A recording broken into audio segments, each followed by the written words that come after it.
Yo les amis, j'espère que vous allez tous très bien, et je suis super content de vous retrouver aujourd'hui pour une nouvelle analyse. On s'intéresse donc au sort de Mauricio Pochettino, fraîchement débarqué de Tottenham hier soir, remplacé dans la foulée ce matin par José Mourinho.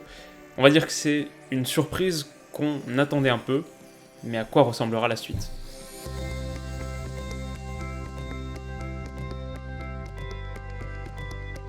Bon, un bref retour sur les faits d'abord, et le communiqué de Tottenham hier soir parle d'une décision difficile à prendre, imputable aux résultats décevants du club en Première Ligue en ce début de saison, mais sur la fin de saison dernière aussi. Et c'est vrai que quand tu jettes un coup d'œil à comment 2018-2019 s'est terminé, malgré cette finale de Ligue des Champions bien sûr, le bilan domestique était pas fameux et avait failli coûter le top 4. Un seul point sur 12 possibles quand tu regardes la toute fin de saison, 11 points sur 36 possibles quand t'élargis même un peu le champ de vision. Et cette saison c'est pas bien mieux avec seulement 3 victoires en 12 matchs, aucune sur les 5 dernières journées. Début octobre, il y avait aussi cette claque prise à domicile contre le Bayern, 7-2. Alors dans bien d'autres circonstances, un changement d'entraîneur aujourd'hui pourrait paraître non seulement nécessaire mais inévitable, et peut-être aussi même tardif. Pourtant, la réaction des fans, elle, est loin d'être unanime, et elle dit beaucoup du bilan de Pochettino. Arrivé à Tottenham en 2014, il a transformé le destin d'un club assoupi qui a vécu la plus belle période de son histoire récente. 4 qualifications consécutives pour la Ligue des Champions, une deuxième place de Première Ligue en 2016-2017, saison où les Spurs ont véritablement tutoyé les sommets, une finale de C1 l'an dernier, la première de l'histoire du club, la transition vers ce nouveau stade aussi. Le truc remarquable, c'est que tout ça a aussi été fait avec des moyens qui sont quand même relativement mesurés. Sur cette période, si tu soustrais les ventes aux achats, tu as un total qui est pas beaucoup plus élevé que 100 millions d'euros net. Et si tu compares ça aux autres clubs qui évoluent actuellement en Première Ligue, c'est seulement le 17e total le plus élevé. Et encore, je pense qu'une bonne partie des opérations qui ont coûté cher sont arrivées cet été, donc il n'en a peut-être même pas vraiment profité. Tout ça pour dire, et de manière générale, je pense qu'il y a un consensus pour dire qu'avec des moyens très mesurés, Pochettino a fait totalement changer de dimension Tottenham. Il a transformé aussi son poste, son ex-poste qui est désormais celui de Mourinho, en un des postes les plus désirés du foot européen. Ça aussi, ça parle. Alors maintenant, la question qu'on se pose naturellement face à tout ça, c'est est-ce que le chairman Daniel Levy et le board dans son ensemble ont pris la bonne décision ? Bah peut-être tout de même que oui.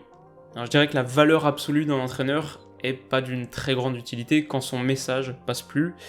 Et je pense aussi que la tendance des résultats récents est assez significative pour qu'on y lise un vrai déclin plus qu'une baisse de forme très passagère. Comme souligné par Julien Maumont sur Twitter, au-delà des victoires qui échappent aux Spurs, la création d'occasions franches, et illustrée ici par les expected goals, est en chute libre, quand l'indicateur de passes permises par action défensive, ou PPDA, lui, explose, symbole d'un pressing défaillant. Et quand on sait à quel point Pochettino valorise l'agressivité sans ballon et de manière générale une débauche d'énergie constante, on peut estimer que son message, sans doute un poil usé, ne passait plus. Donc, est-ce une erreur de virer Pochettino aujourd'hui ? Je pense pas forcément.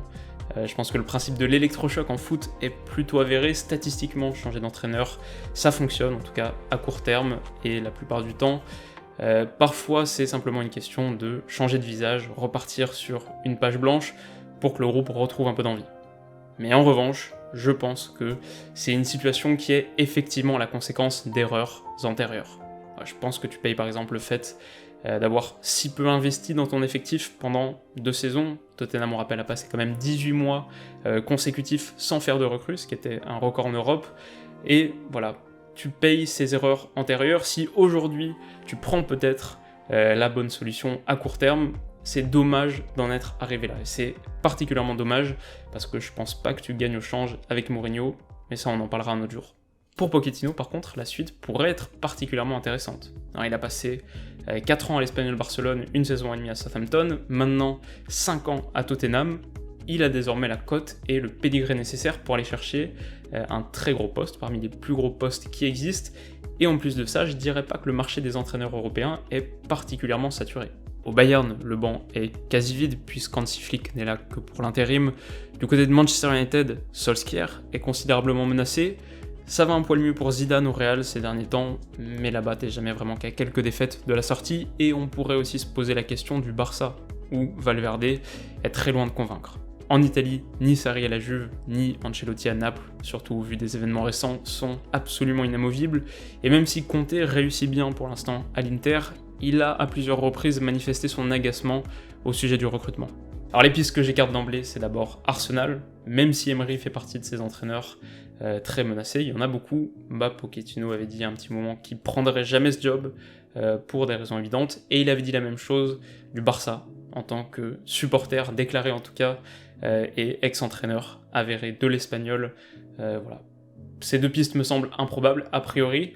J'écarte aussi la sélection argentine, tout simplement parce qu'à 47 ans, ça me semble encore trop tôt pour quitter le foot de club, et on n'est pas non plus sur un poste ultra désirable.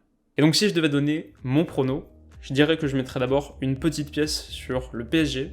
Alors pour l'instant ça se passe très bien pour Tuchel, mais si d'aventure il devait y avoir un nouvel échec européen, c'est pas ce que j'imagine, comme j'en ai parlé en début de saison, c'est pas ce que j'imagine, mais si ça devait se produire, on peut imaginer que la situation pourrait être amenée à évoluer, et après tout, Pochettino a joué à Paris 2 saisons, ce serait une progression logique, donc pourquoi pas.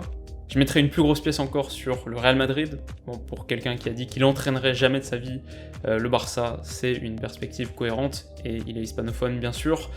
Enfin, je pense que les deux destinations les plus probables de toutes, c'est le Bayern et c'est Manchester United, simplement parce que c'est là que les ouvertures aujourd'hui sont les plus larges. Mais si je devais définitivement me prononcer, je dirais que je le vois avant tout prendre une bonne pause et attendre que les prochaines semaines amènent tranquillement leur lot d'enseignements, parce qu'il devrait y en avoir, peut-être même une fin de saison sabbatique, une année sabbatique, comme Guardiola l'avait fait après son bail au Barça. En tout cas, ça va être intéressant à suivre. Et donc voilà les amis, c'est la fin de cette très courte analyse, et j'espère bien sûr qu'elle vous aura plu. Si c'est le cas, n'hésitez pas à mettre un petit like, un petit pouce bleu, si ce genre de contenu vous intéresse, que vous voulez continuer à en apprendre sur l'actualité du foot et pas rater la prochaine vidéo qui sort ce week-end, qui va être pas mal du tout. Et vous pouvez bien sûr vous abonner à la chaîne, ça me fait toujours très plaisir. De notre côté, quoi qu'il arrive, on se retrouve donc très vite pour la suite. Alors d'ici là, comme d'habitude, passez une excellente soirée et prenez soin de vous surtout. Bisous.